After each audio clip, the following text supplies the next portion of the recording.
ಸ್ನೇಹಿತರೆ, ಎಲ್ರಿಗೂ ನಮಸ್ಕಾರ. SSLC ಪಾಸ್ ಆಗಿರ್ತಕ್ಕಂಥ ವಿದ್ಯಾರ್ಥಿಗಳು ಮತ್ತು ಡಿಗ್ರಿ ಡಿಪ್ಲೊಮಾ ಮಾಡಿರ್ತಕ್ಕಂಥ ವಿದ್ಯಾರ್ಥಿಗಳಿಗೆ ನಮ್ಮ ಶಿಮುಲ್ KMFನಿಂದ ಶಿವಮೊಗ್ಗ, ದಾವಣಗೆರೆ ಮತ್ತು ಚಿತ್ರದುರ್ಗ ಸಹಕಾರಿ ಹಾಲು ಉತ್ಪಾದಕರ ಸಂಘಗಳ ಒಕ್ಕೂಟ ಲಿಮಿಟೆಡ್ನಿಂದ 194 ಹುದ್ದೆಗಳಿಗೆ ಹೊಸದಾಗಿ ನೇಮಕಾತಿಯಾಗಿದೆ. ಈ ಅಧಿಸೂಚನೆಯನ್ನು ಬಿಡುಗಡೆ ಮಾಡಿದ್ದು ಜೂನ್ ತಿಂಗಳಲ್ಲಿ. ಇದ್ರ ಬಗ್ಗೆ ಸಂಪೂರ್ಣವಾಗಿ ನಾವು ಈ ವಿಡಿಯೋದಲ್ಲಿ ತಿಳ್ಕೊಳ್ಳೋಣ. ಸೊ ನೀವಿನ್ನೂ ನಮ್ಮ ಚಾನಲ್ ಸಬ್ಸ್ಕ್ರೈಬ್ ಆಗಿಲ್ಲ ಅಂದರೆ ದಯವಿಟ್ಟು ಸಬ್ಸ್ಕ್ರೈಬ್ ಮಾಡ್ಕೊಳ್ಳಿ. ವಿಡಿಯೋ ಲೈಕ್ ಆದರೆ ಖಂಡಿತವಾಗ್ಲೂ ಲೈಕ್ ಮಾಡಿ ಶೇರ್ ಮಾಡೋದನ್ನು ಮರಿಬೇಡಿ ಸ್ನೇಹಿತರೆ. ಬನ್ನಿ ಈ ಒಂದು ನೇಮಕಾತಿ ಬಗ್ಗೆ ಸಂಪೂರ್ಣವಾದ ವಿವರವನ್ನು ತಿಳ್ಕೊಳ್ತಾ ಹೋಗೋಣ. KMF ಸಹಾಯಕ ವ್ಯವಸ್ಥಾಪಕರು, ಸಿಸ್ಟಮ್ ಅಧಿಕಾರಿ, ಮಾರ್ಕೆಟಿಂಗ್ ಅಧಿಕಾರಿ, ತಾಂತ್ರಿಕ ಅಧಿಕಾರಿ, ರಸಾಯನಶಾಸ್ತ್ರ ಗ್ರೇಡ್ 1 ಅಧಿಕಾರಿ, 2 ಅಂದರೆ ಮಾರ್ಕೆಟಿಂಗ್ ಸಹಾಯಕ ದರ್ಜೆ 2, ಜೂನಿಯರ್ ಸಿಸ್ಟಮ್ ಆಪರೇಟರ್ಗಳು, ಜೂನಿಯರ್ ತಂತ್ರಜ್ಞ, ಸ್ಟೆನೋಗ್ರಾಫರ್ ಗ್ರೇಡ್ 2 ಮತ್ತು ವಿಸ್ತರಣಾ ಅಧಿಕಾರಿ ಗ್ರೇಡ್ 3 ಸೇರಿದಂತೆ ವಿವಿಧ ಹುದ್ದೆಗಳು. ಇದೆಲ್ಲ ಸಂಪೂರ್ಣವಾಗಿ ಕನ್ನಡದಲ್ಲೇ ಕೊಟ್ಟಿರೋದ್ರಿಂದ ಆರಾಮಾಗಿ ನೀವು ಓದ್ಕೋಬಹುದು. ಇದನ್ನೇ ನಾನು ಸಿಂಪಲ್ ಆಗಿ ಹೇಳ್ತಾ ಹೋಗ್ತೀನಿ. ಇವೆಲ್ಲ ಸೇರಿದಂತೆ ಟೋಟಲ್ ಆಗಿ ನಿಮಗೆ 194 ಹುದ್ದೆಗಳನ್ನು ಈ ಕೆಲವೊಂದು ವಿವಿಧ ವಿಭಾಗಗಳಲ್ಲಿ ಅಪ್ಲಿಕೇಶನ್ ಅನ್ನು ಕರೆದಿದ್ದಾರೆ. KMF ಶಿಮುಲ್ ಹುದ್ದೆ ಅಧಿಸೂಚನೆಯನ್ನು ನೋಡೋಣ. ಮೊದಲು ಸಂಸ್ಥೆ ಹೆಸರು ಶಿವಮೊಗ್ಗ, ದಾವಣಗೆರೆ ಮತ್ತು ಚಿತ್ರದುರ್ಗ ಸಹಕಾರಿ ಹಾಲು ಉತ್ಪಾದಕರ ಸಂಘಗಳ ಒಕ್ಕೂಟ ನಿಯಮಿತ KMF. ಇದು ಸಂಪೂರ್ಣವಾಗಿ ಸರ್ಕಾರಿ ಹುದ್ದೆಗಳಾಗಿರ್ತವೆ. ಹುದ್ದೆಗಳ ಸಂಖ್ಯೆ 194, totally number of post. Location, job location all over Karnataka ಇರುತ್ತೆ. ಎಲ್ಲೆಲ್ಲಿ ಪೋಸ್ಟ್ ಖಾಲಿ ಇದೆಯೋ ಅಲ್ಲಿಗೆ ಹಾಕ್ತಾರೆ. ನೀವು ಹೋಗಲ್ಲಿ ಕೆಲಸ ಮಾಡಲಿಕ್ಕೆ ಸಿದ್ಧರಿರಬೇಕಾಗುತ್ತೆ. ಪೋಸ್ಟ್ ನೇಮ್ಗಳು ಬಂದು ಅಸಿಸ್ಟೆಂಟ್ ಮ್ಯಾನೇಜರು, ಜೂನಿಯರ್ ಟೆಕ್ನಿಷಿಯನ್ಸು. ಇದ್ರ ಬಗ್ಗೆ ಸಂಪೂರ್ಣವಾಗಿ ವಿವರ ತಿಳ್ಕೊಳ್ಳೋಣ. Totally number of post 194. Application ಪ್ರಾರಂಭವಾಗಿರ್ತಕ್ಕಂಥದ್ದು ಜೂನ್ 14, 2026. ಅಪ್ಲಿಕೇಶನ್ ಎಂಡ್ ಆಗೋಂಥದ್ದು ಜುಲೈ 14, 2026. ಇದೇ ಜುಲೈ 14ನೇ ತಾರೀಕು ಲಾಸ್ಟ್ ಡೇಟ್ ಆಗ್ತಿದೆ. ಖಾಲಿ ಇರುವ ಹುದ್ದೆಗಳ ವಿವರ ಅಂದರೆ ಯಾವ್ಯಾವ ಪೋಸ್ಟ್ಗೆ ಕಾಲ್ಫರ್ ಮಾಡಿದ್ದಾರೆ ಅಂತ ನೋಡೋದಾದ್ರೆ, ಅಸಿಸ್ಟೆಂಟ್ ಮ್ಯಾನೇಜರ್ ಪೋಸ್ಟ್ 17 ಖಾಲಿ ಇದೆ. ಅಸಿಸ್ಟೆಂಟ್ ಮ್ಯಾನೇಜರ್ ಅಡ್ಮಿನಿಸ್ಟ್ರೇಟಿವ್ ವಿಭಾಗದಲ್ಲಿ 1 ಖಾಲಿ ಇದೆ. ಇನ್ನು ಅಸಿಸ್ಟೆಂಟ್ ಮ್ಯಾನೇಜರು F&F ವಿಭಾಗದಲ್ಲಿ 3 ಖಾಲಿ ಇದೆ. ಇನ್ನು MIS ಅಂದರೆ ಸಿಸ್ಟಮ್ ಆಫೀಸರು 1, ಮಾರ್ಕೆಟಿಂಗ್ ಆಫೀಸರು 2 ಇದೆ. ಟೆಕ್ನಿಕಲ್ ಆಫೀಸರ್ ಇಂಜಿನಿಯರ್ ಪೋಸ್ಟು 2 ಇದೆ. ಟೆಕ್ನಿಕಲ್ ಆಫೀಸರು ಕ್ವಾಲಿಟಿ ಕಂಟ್ರೋಲ್ ವಿಭಾಗದಲ್ಲಿ 2 ಇದೆ. ಟೆಕ್ನಿಕಲ್ ಆಫೀಸರು DT 14 ಪೋಸ್ಟ್ ಇದೆ. ಕೆಮಿಸ್ಟ್ ಗ್ರೇಡ್ 1 ನಲ್ಲಿ 4 post. Extension officer grade 3 17 post ಖಾಲಿ ಇದೆ. ಅಡ್ಮಿನಿಸ್ಟ್ರೇಟಿವ್ ಅಸಿಸ್ಟೆಂಟ್ ಗ್ರೇಡ್ 2 17 ಪೋಸ್ಟ್ ಇದೆ. ಅಕೌಂಟ್ಸ್ ಅಸಿಸ್ಟೆಂಟ್ ಗ್ರೇಡ್ 2 ನಲ್ಲಿ 12 ಪೋಸ್ಟ್ ಇದೆ. ಮಾರ್ಕೆಟಿಂಗ್ ಅಸಿಸ್ಟೆಂಟ್ ಗ್ರೇಡ್ 2 10 ಪೋಸ್ಟ್ ಇದೆ. ಕೆಮಿಸ್ಟ್ ಗ್ರೇಡ್ 2 ನಲ್ಲಿ 28 ಪೋಸ್ಟ್ ಇದೆ. ಜೂನಿಯರ್ ಸಿಸ್ಟಮ್ ಆಪರೇಟರ್ 13 ಪೋಸ್ಟ್ ಇದೆ. ಸ್ಟೆನೋಗ್ರಾಫರ್ ಗ್ರೇಡ್ 2 1 ಇದೆ. ಜೂನಿಯರ್ ಟೆಕ್ನಿಷಿಯನ್ 50 ಪೋಸ್ಟ್ ಇದೆ. ಈಗ ಎಜುಕೇಶನ್ ನೋಡೋಣ. ಎಲ್ಲ ಪೋಸ್ಟ್ಗೂ ಕೂಡ ಒಂದೇ ಎಜುಕೇಶನ್ ಅಪ್ಲೈ ಆಗಲ್ಲ. ಆಯಾ ಪೋಸ್ಟಿಗೆ ತಕ್ಕಂತೆ ಎಜುಕೇಶನ್ ಅನ್ನು ಇರಬೇಕಾಗುತ್ತೆ. ಯಾವ್ಯಾವ ಪೋಸ್ಟ್ಗೆ ಯಾವ್ಯಾವ ಎಜುಕೇಶನ್ ಸ್ವಲ್ಪ ಫಾಸ್ಟಾಗಿ ನೋಡ್ತಾ ಹೋಗೋಣ. ಅಸಿಸ್ಟೆಂಟ್ ವ್ಯವಸ್ಥಾಪಕ, ಸಹಾಯಕ ವ್ಯವಸ್ಥಾಪಕರು, ಇದಕ್ಕೆ ನೋಡೋದಾದ್ರೆ BSc ಅಂಡ್ AH ಡಿಗ್ರಿಯನ್ನು ಕಂಪ್ಲೀಟ್ ಮಾಡಿರ್ಬೇಕಾಗುತ್ತೆ. ಸೈನ್ಸ್ ತಗೊಂಡು ಪಶುಸಂಗೋಪನೆ ವಿಷಯದಲ್ಲಿ ಸೈನ್ಸ್ ತಗೊಂಡು ಓದಿರ್ಬೇಕಾಗುತ್ತೆ. ನೆಕ್ಸ್ಟ್ ಸಹಾಯಕ ವ್ಯವಸ್ಥಾಪಕರು. ನಿಮ್ಗೇನಾದರೂ ಫುಲ್ ಇನ್ಫಾರ್ಮೇಶನ್ ಬೇಕು ಅಂದರೆ ನಾನು ಲಿಂಕ್ನ ನೋಟಿಫಿಕೇಶನ್ ಲಿಂಕನ್ನು ಡಿಸ್ಕ್ರಿಪ್ಷನ್ ಬಾಕ್ಸಲ್ಲಿ ಕೊಟ್ಟಿರ್ತೀನಿ. ಸೊ ನೀವು ಅಲ್ಲಿ ಹೋಗಿ ನೋಡ್ಕೋಬಹುದು. ಆ PDF ಕೂಡ ಡೌನ್ಲೋಡ್ ಮಾಡ್ಕೊಂಡು ನೀವು ನೋಡ್ಕೊಳ್ಳಿ. ಇಲ್ಲಿ ವಿಡಿಯೋ ಲೆಂತ್ ಆಗೋದ್ರಿಂದ ನಾನು ಸಂಕ್ಷಿಪ್ತವಾಗಿ ಹೇಳಲಿಕ್ಕೆ ಸ್ವಲ್ಪ ಕಷ್ಟ ಆಗುತ್ತೆ ಅನ್ಕೋತೀನಿ. ಸೊ ಸಿಂಪಲ್ ಆಗಿ ಹೇಳ್ತಾ ಹೋಗ್ತೀನಿ. ನೀವು ಬೇಕಾದರೆ ವಿಡಿಯೋನ ಫೀಸ್ ಮಾಡ್ಕೊಂಡು ಇದನ್ನು ಓದ್ಬೋದು. ಫುಲ್ ಕನ್ನಡದಲ್ಲೇ ಇರೋದ್ರಿಂದ ನಿಮ್ಗೆ ಏನು ಸಮಸ್ಯೆ ಬರೋದಿಲ್ಲ. ಸಹಾಯಕ ವ್ಯವಸ್ಥಾಪಕರು ಆಡಳಿತ ವಿಭಾಗ 2 ವರ್ಷಗಳ ಪೂರ್ಣಾವಧಿಯ ಜೊತೆಗೆ ಅಂದರೆ ಡಿಗ್ರಿ ಕಂಪ್ಲೀಟ್ ಮಾಡಿ MBA ಜೊತೆಗೆ ಪ್ರತಿಷ್ಠಿತ ಸಂಸ್ಥೆಗಳಲ್ಲಿ ಆಡಳಿತ ನಿರ್ವಹಣೆಯಲ್ಲಿ 3 ವರ್ಷಗಳ ಸೇವಾನುಭವ, ಅಂದರೆ ಡಿಗ್ರಿ ತಗೊಂಡು 3 ವರ್ಷ ಸರ್ವಿಸ್ ಇರೋಂಥವ್ರು ಈ ಒಂದು ಪೋಸ್ಟ್ಗೆ ಅಪ್ಲಿಕೇಶನನ್ನು ಹಾಕಬೇಕಾಗುತ್ತೆ. ನೆಕ್ಸ್ಟ್ ಸಹಾಯಕ ವ್ಯವಸ್ಥಾಪಕರು F&F ಅಲ್ಲಿ ಕೃಷಿ ವಿಜ್ಞಾನ ವಿಷಯದಲ್ಲಿ BSc ಪದವಿ ಹೊಂದಿರಬೇಕು.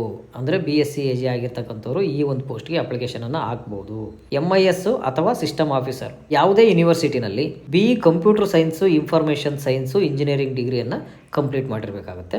ನೆಕ್ಸ್ಟು ಮಾರ್ಕೆಟಿಂಗ್ ಆಫೀಸರ್ ಮಿನಿಮಮ್ 3 ವರ್ಷ ಎಕ್ಸ್ಪೀರಿಯನ್ಸ್ ಹೊಂದಿಗೆ BSc BBM ಡಿಗ್ರಿ ಜೊತೆಗೆ ಕಂಪ್ಯೂಟರ್ ನಾಲೆಡ್ಜ್ ಕೂಡ ಬೇಕಾಗುತ್ತೆ ಅಂತ ಹೇಳ್ಕೊಟ್ಟಿದ್ದಾರೆ. ನೆಕ್ಸ್ಟ್ ತಾಂತ್ರಿಕ ಅಧಿಕಾರಿ, ಅಭಿಯಂತರ ವಿಭಾಗದಲ್ಲಿ BE ಮೆಕ್ಯಾನಿಕಲ್ ಆಗಿರ್ತಕ್ಕಂಥ ಡಿಗ್ರಿ ಪಾಸ್ ಆಗಿರ್ತಕ್ಕಂಥವ್ರು ಕ್ಯಾಂಡಿಡೇಟ್ಗಳು ಈ ಒಂದು ಪೋಸ್ಟ್ಗೆ ಅಪ್ಲಿಕೇಶನ್ ಅನ್ನು ಹಾಕ್ಬೋದು. ನೆಕ್ಸ್ಟ್ ತಾಂತ್ರಿಕ ಅಧಿಕಾರಿ ಗಣನಿಯಂತ್ರಣ ವಿಭಾಗದಲ್ಲಿ MSc ಕೆಮಿಸ್ಟ್ರಿ ಅಥವಾ ಪೋಸ್ಟ್ ಗ್ರಾಜ್ಯುಯೇಟ್ನೊಂದಿಗೆ ಕಂಪ್ಯೂಟರ್ ನಾಲೆಡ್ಜ್ ಇರ್ತಕ್ಕಂಥವ್ರು MSc ಕೆಮಿಸ್ಟ್ರಿ ಆಗಿದ್ದು ಡಿಗ್ರಿ ಪಾಸ್ ಆಗಿರೋಂಥವ್ರು ಈ ಒಂದು ಅಪ್ಲಿಕೇಶನ್ ಅನ್ನು ಹಾಕ್ಬೋದು. ನೆಕ್ಸ್ಟ್ ತಾಂತ್ರಿಕ ಅಧಿಕಾರಿ DT ಈ ಒಂದು ಪೋಸ್ಟ್ಗೆ ಅಪ್ಲಿಕೇಶನ್ ಹಾಕೋಂಥವ್ರು ಯಾವುದೇ ಯೂನಿವರ್ಸಿಟಿಯಿಂದ BTech ಕಂಪ್ಯೂಟರನ್ನು ಕಂಪ್ಲೀಟಾಗಿ ಹೊಂದಿರಬೇಕಾಗುತ್ತೆ. ಜೊತೆಗೆ ಕಂಪ್ಯೂಟರ್ ನಾಲೆಡ್ಜ್ ಕೂಡ ಅತ್ಯಗತ್ಯವಾಗಿರುತ್ತೆ. Next chemist grade 1 microbiology BSc microbiology ತೊಗೊಂಡು ಓದಿರಬೇಕಾಗುತ್ತೆ. ನೆಕ್ಸ್ಟು ಕಂಪ್ಯೂಟರ್ ಆಪರೇಟಿಂಗು ಮಾಡೋಕ್ಕೆ ಬರಬೇಕಾಗುತ್ತೆ. ಡೈರಿ ಅಥವಾ ಆಹಾರ ಸಂಸ್ಕರಣಾ ಘಟಕಗಳಲ್ಲಿ ಕನಿಷ್ಠ ಈ ಒಂದು ಪೋಸ್ಟಿಗೆ ನೋಡ್ರಿ 2 ವರ್ಷ ಎಕ್ಸ್ಪೀರಿಯನ್ಸ್ ಕೇಳಿದ್ದಾರೆ. ನೀವು ಯಾವುದೇ ಡೈರಿಗಳಲ್ಲಿ ಒಂದು 2 ವರ್ಷ ಎಕ್ಸ್ಪೀರಿಯನ್ಸ್ ಆಗಿರ್ತಕ್ಕಂಥವ್ರು, BSc ಕಂಪ್ಲೀಟ್ ಮಾಡಿರ್ತಕ್ಕಂಥವ್ರು, ಅಂದರೆ ಮೈಕ್ರೋಬಯಾಲಜಿ ಕಾಂಬಿನೇಷನ್ ತೊಗೊಂಡು ಪಾಸ್ ಮಾಡಿರ್ತಕ್ಕಂಥ ಕ್ಯಾಂಡಿಡೇಟ್ಗಳು ಈ ಒಂದು ಅಪ್ಲಿಕೇಶನನ್ನು ಹಾಕ್ಬೋದು. ನೆಕ್ಸ್ಟ್ ಇಲ್ಲಿ ವಿಸ್ತರಣಾಧಿಕಾರಿ ದರ್ಜೆ 3, ಲೆಕ್ಕ ಸಹಾಯಕ ದರ್ಜೆ 2 ಮತ್ತು ಆಡಳಿತ ಸಹಾಯಕ ದರ್ಜೆ 2 ಈ ಪೋಸ್ಟ್ಗಳಿಗೆ ಎನಿ ಡಿಗ್ರಿ, ಯಾವುದಾದ್ರೂ ಡಿಗ್ರಿ ಮಾಡ್ಕೊಂಡಿರೋಂಥವ್ರು, ಕಂಪ್ಯೂಟರ್ ನಾಲೆಡ್ಜ್ ಇರ್ತಕ್ಕಂಥವ್ರು ಅಪ್ಲಿಕೇಶನನ್ನು ಹಾಕ್ಬೋದು. ನೆಕ್ಸ್ಟು ಮಾರುಕಟ್ಟೆ ಸಹಾಯಕ ಗ್ರೇಡ್ 2 ಈ ಒಂದು ಪೋಸ್ಟ್ಗೆ ಅಪ್ಲಿಕೇಶನ್ ಆಗಬೇಕಾಗಿರೋಂಥವ್ರು ಯಾವುದೇ ಯೂನಿವರ್ಸಿಟಿಯಿಂದ BBM, BSc ಅಥವಾ BCom ಕಂಪ್ಯೂಟರ್ ಮಾಡಿರಬೇಕಾಗುತ್ತೆ. BCom ಮಾಡಿ ಕಂಪ್ಯೂಟರ್ ಮಾಡಿರ್ತಕ್ಕಂಥವ್ರು ಈ ಒಂದು ಪೋಸ್ಟ್ಗೆ ಅಪ್ಲಿಕೇಶನನ್ನು ಹಾಕ್ಬೋದು. ಕೆಮಿಸ್ಟ್ ದರ್ಜೆ 2 ಭಾರತದಲ್ಲಿ ಕಾನೂನು ರೀತಿಯ ಸ್ಥಾಪಿತವಾದ ಮಾನ್ಯತೆ ಪಡೆದ ವಿಶ್ವವಿದ್ಯಾಲಯದಿಂದ ಪಡೆದ BSc ಪದವಿಯಲ್ಲಿ ಕೆಮಿಸ್ಟ್ರಿ ಒಂದು ವಿಷಯವನ್ನಾಗಿ ವ್ಯಾಸಂಗ ಮಾಡುವುದರ ಜೊತೆಗೆ ಕಂಪ್ಯೂಟರ್ ನಿರ್ವಹಣೆ ಜ್ಞಾನ ಹೊಂದಿರಬೇಕು. ಕಿರಿಯ ಸಿಸ್ಟಮ್ ಆಪರೇಟರ್ಗೆ ಯಾವುದೇ ಪದವಿಯೊಂದಿಗೆ ಕನಿಷ್ಠ 1 ವರ್ಷ diploma in computer application course ಹಾಗೂ 3 ವರ್ಷ ಅನುಭವ ಹೊಂದಿರಬೇಕಾಗುತ್ತೆ. ಶೀಘ್ರ ಲಿಪಿಗಾರರು ಯಾವುದೇ ಪದವಿಯೊಂದಿಗೆ ಸೀನಿಯರ್ ಇಂಗ್ಲಿಷ್ ಮತ್ತು ಕನ್ನಡ ಶಾರ್ಟ್ಸ್ ಹ್ಯಾಂಡ್ ನೊಂದಿಗೆ ಕಂಪ್ಯೂಟರ್ ಆಫೀಸ್ ಪ್ಯಾಕೇಜ್ ನಿರ್ವಹಣೆಗಳ ಜ್ಞಾನವನ್ನು ಹೊಂದಿರಬೇಕಾಗುತ್ತೆ. ಹಿರಿಯ ತಾಂತ್ರಿಕರು SSLC ಆಗಿದ್ರೂ ಕೂಡ ಅಪ್ಲಿಕೇಶನ್ ಹಾಕ್ಬೋದು. ಜೊತೆಗೆ directorate general of employment and training ಇವರಿಂದ ಎಲೆಕ್ಟ್ರಿಕಲ್ ಅಂದರೆ SLC ಜೊತೆಗೆ ITI ಡಿಪ್ಲೊಮಾ ಆಗಿರ್ತಕ್ಕಂಥವ್ರು, NCVT ಸರ್ಟಿಫಿಕೇಟ್ ಇದ್ದರೆ ಅವರು ಕೂಡ ಈ ಒಂದು ಪೋಸ್ಟ್ಗೆ ಅಪ್ಲಿಕೇಶನ್ ಹಾಕ್ಬೋದು. ಕಡ್ಡಾಯವಾಗಿ NTC NCVT 2 ಸರ್ಟಿಫಿಕೇಟ್ ಇರ್ತಕ್ಕಂಥವ್ರು ಮಾತ್ರ ಅಪ್ಲಿಕೇಶನ್ ಹಾಕ್ಬೋದು. ಬರೀ SSLC ಪಾಸ್ ಆಗಿದ್ರೆ ಅಪ್ಲಿಕೇಶನ್ ಹಾಕೋಕ್ಕಾಗಲ್ಲ. ಪುರುಷ ಮತ್ತು ಮಹಿಳೆ ಇಬ್ಬರು ಕೂಡ ಅಪ್ಲಿಕೇಶನ್ ಅನ್ನು ಹಾಕ್ಬೋದು ಈ ಪೋಸ್ಟ್ಗೆ. ನೆಕ್ಸ್ಟು ವಯೋಮಿತಿ, ಏಜ್ ರಿಲ್ಯಾಕ್ಸೇಷನ್.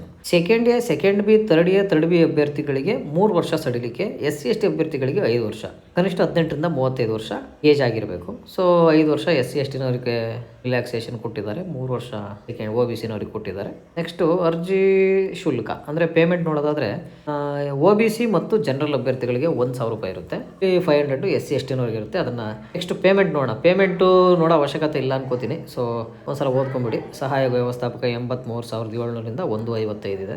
MISನವ್ರಿಗೆ 69ರಿಂದ 134 ಇದೆ. ರಸಾಯನಶಾಸ್ತ್ರ ಗ್ರೇಡ್ 1 ವಿಸ್ತರಣಾಧಿಕಾರಿ ಇವರಿಗೆಲ್ಲರೂ ಕೂಡ 54ರಿಂದ 99 ಇದೆ. ನೆಕ್ಸ್ಟ್ ಆಡಳಿತ ಸಹಾಯಕ ದರ್ಜೆ 2 ಈ ಪೋಸ್ಟ್ಗಳಿಗೆ ಇಲ್ಲಿ ನೋಡ್ಕೊಳ್ಳಿ. ಸ್ಟೆನೋಗ್ರಾಫರು ಅವರು 44ರಿಂದ 83,700. ನೆಕ್ಸ್ಟು ಜೂನಿಯರ್ ತಂತ್ರಜ್ಞ, ಜೂನಿಯರ್ ಟೆಕ್ನಿಕಲ್ಸ್ SSLC ಮೇಲೆ ಆಗ್ತಾರಲ್ಲ ಆ ಪೋಸ್ಟ್ಗಳಿಗೆ 34,000ರಿಂದ 67,000 ಇದೆ. ಆಯ್ಕೆ ವಿಧಾನ ಅಂದರೆ ಸೆಲೆಕ್ಷನ್ ಪ್ರೋಸೆಸ್ ನೋಡೋದಾದರೆ ರಿಟರ್ನ್ ಎಕ್ಸಾಮು ಖಂಡಿತವಾಗ್ಲೂ ಇದ್ದೇ ಇರುತ್ತೆ. ಸೊ ರಿಟರ್ನ್ ಎಕ್ಸಾಮ್ ಮಾಡಬೇಕಾಗುತ್ತೆ. And Kannada English exam Kannada ಮತ್ತು ಇಂಗ್ಲೀಷ್ನಲ್ಲಿರುತ್ತೆ. ನೀವು ಯಾವ್ದು ಬೇಕಾದ್ರೂ ಚಾಯ್ಸ್ ಮಾಡ್ಕೋಬೋದು, ತೊಂದರೆ ಇಲ್ಲ. ಪ್ರಶ್ನೆ ಪತ್ರಿಕೆಗಳ ಪರಿಶೀಲನೆ ಇರುತ್ತೆ. ಅಭ್ಯರ್ಥಿಗಳ ಅಂಕಗಳ ಆಧಾರದ ಮೇಲೆ ಶಾರ್ಟ್ ಲಿಸ್ಟ್ ಮಾಡಲಾಗುತ್ತೆ.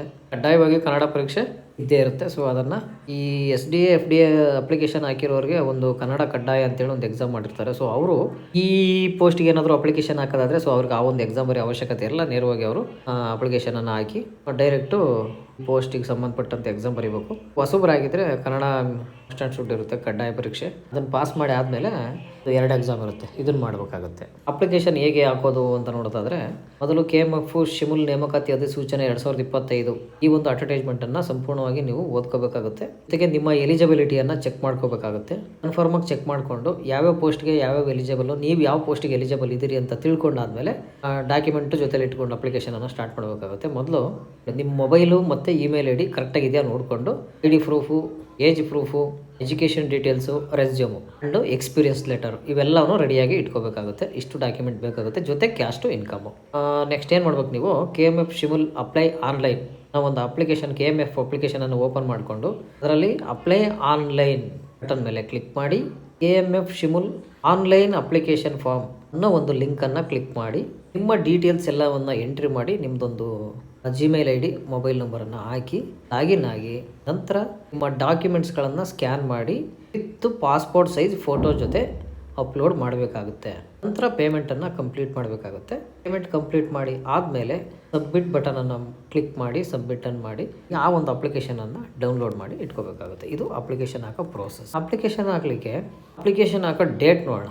ಆನ್ಲೈನ್ನಲ್ಲಿ ಅರ್ಜಿ ಸಲ್ಲಿಸಲು ಪ್ರಾರಂಭದ ದಿನಾಂಕ 14/6/2026 ಅಂದರೆ ಇದೇ ಜೂನ್ 2026 14ನೇ ತಾರೀಕಿಂದ ಇದೇ ಜುಲೈ 2026 14ನೇ ತಾರೀಕಿನವರೆಗೆ ಅಂದರೆ 1 ತಿಂಗಳು ಕಾಲಾವಕಾಶವನ್ನು ಕೊಡಲಾಗಿದೆ. ಸೊ 1 ತಿಂಗಳ ಜೊತೆಗೆ ನಿಮ್ಮ ಡಾಕ್ಯುಮೆಂಟ್ ಎಲ್ಲವನ್ನು ರೆಡಿ ಮಾಡಿಟ್ಕೊಂಡು ಆರಾಮಾಗಿ 1 ತಿಂಗಳು ಟೈಮ್ ಇರುತ್ತೆ, ಅಪ್ಲಿಕೇಶನನ್ನು ಹಾಕ್ಬೋದು.